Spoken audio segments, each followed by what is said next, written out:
di sini deh gitu. Itu aku ya, tapi lagi-lagi aku bilang dalam content creator itu bebas kamu seluas mungkin kamu bisa senyamannya kamu, makanya explore kamu. Aku pun bisa kayak gini juga butuh proses lama banget untuk bisa nemuin mana yang aku nyaman kerjakan, mana yang tidak. Tapi prinsip aku never say never, sampai di titik itu never say never. Coba dulu deh, kalau udah gak bisa juga paling ya udah gagal, ya udah try something new. Iya, pokoknya rather die trying ya. Daripada nanti menyesal di belakangnya ya kan. Di tahun itu gua jadi afiliator pas 2023 udah lewat berarti gitu ya. Gitu.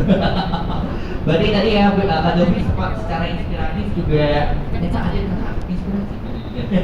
Adekku inspirasiku gitu. Tapi juga kalau yang memaksa aku actually kan, kalau nggak mungkin aku tidak bisa ada di titik sini sekarang juga. Betul, keren banget. Dan habis itu juga tadi ngomongin tentang bikin konten yang informatif, habis itu bikin konten yang betul. Kalau nggak informatif fun juga gitu ditonton sama orang yang nyampainya nggak cuma flex nggak apa. Iya, so itu juga adalah value yang Kak Jovi junjung tinggi banget sekali.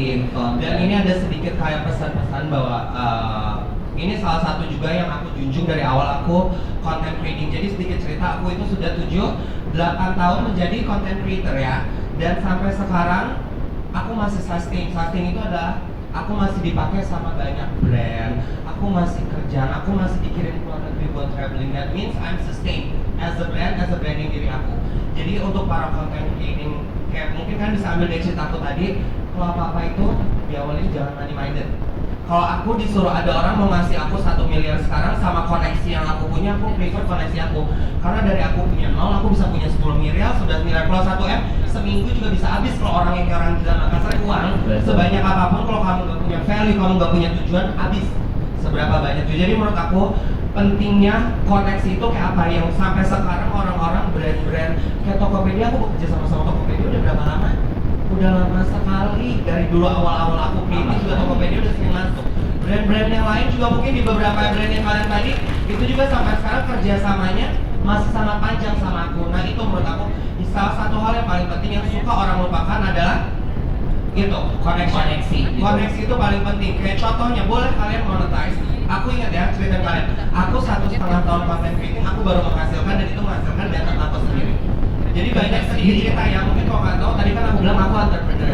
Jadi aku punya brand namanya Street Boba dan Gilda, itu udah ada di seluruh Indonesia juga.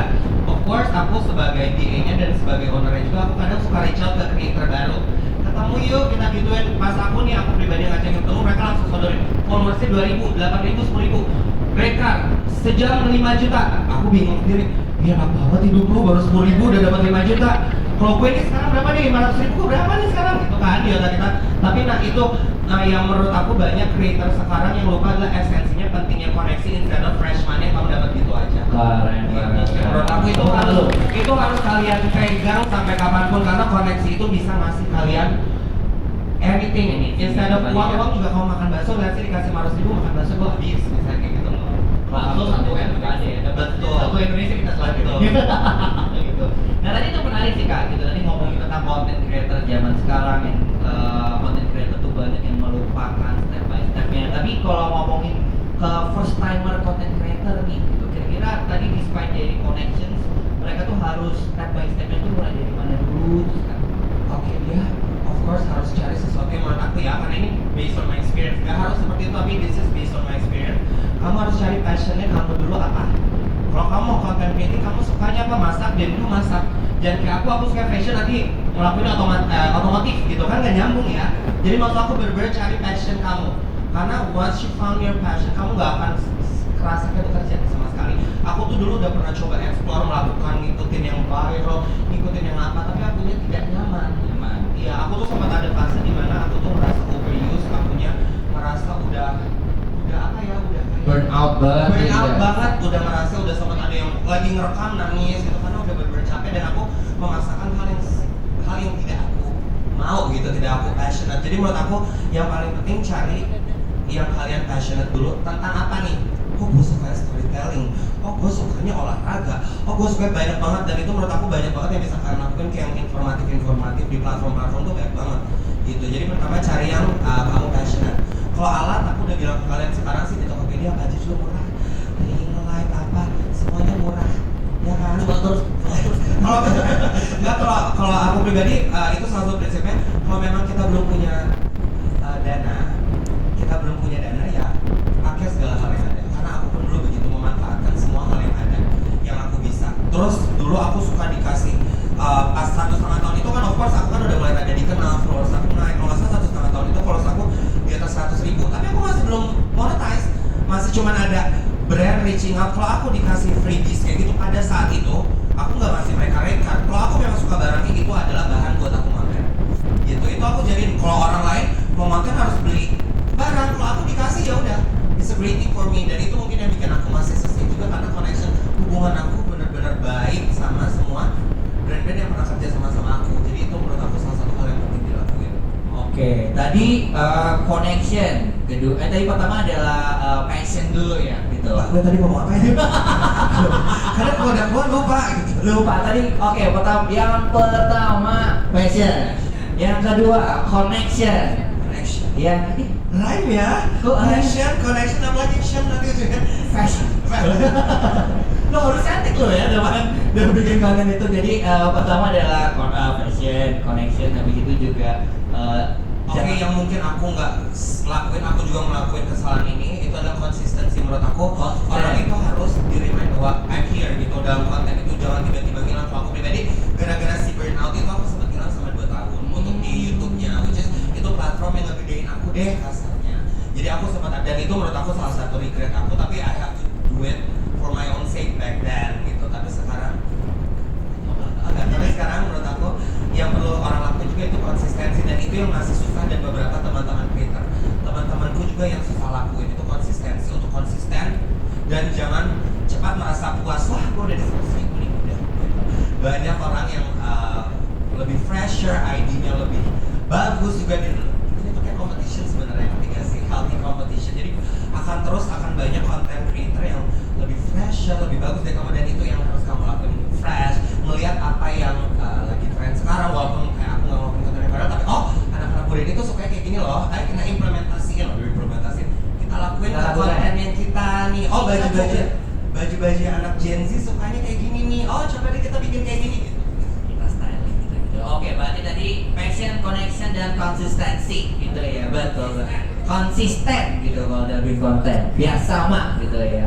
Nah, tadi juga boleh cerita dong Kak, kalau proses apa tuh bikin konten tuh dari awal sampai dengan live nih di-upload gitu di platform Kakak tuh gimana?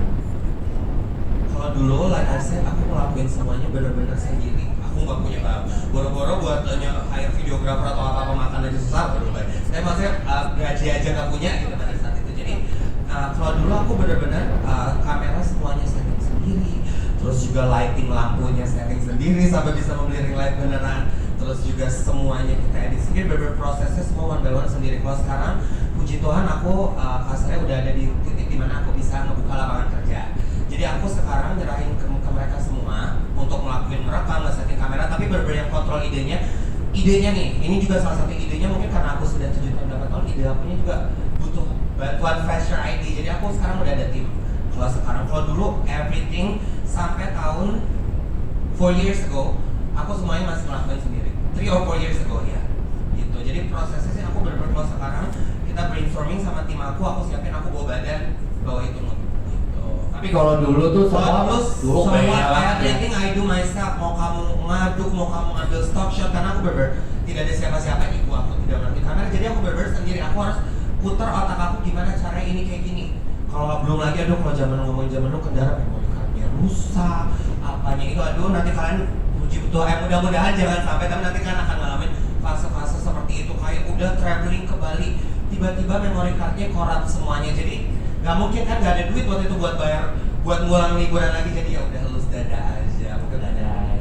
Berarti tadi kalau zaman dulu, despite kita nyobain kontennya semua sendiri, berarti secara ideasinya juga sendiri, dari ngupload, ngambil gambarnya juga sendiri, dari editnya sendiri, nyari ID-nya sendiri. Nah, tapi kalau idenya tuh proses brainstorming sendiri gimana? ID-nya kalau pada saat dulu aku itu punya notes nih. Menurut aku sekarang orang-orang karena udah kita banyak sering megang smartphone, suka lupa bahwa pentingnya notes itu kayak apa. Jadi pada saat dulu, kalau sekarang ujungnya aku juga pinjamin handphone sih, tapi kita ceritain dulu ya. Dulu itu aku suka nulis di notes.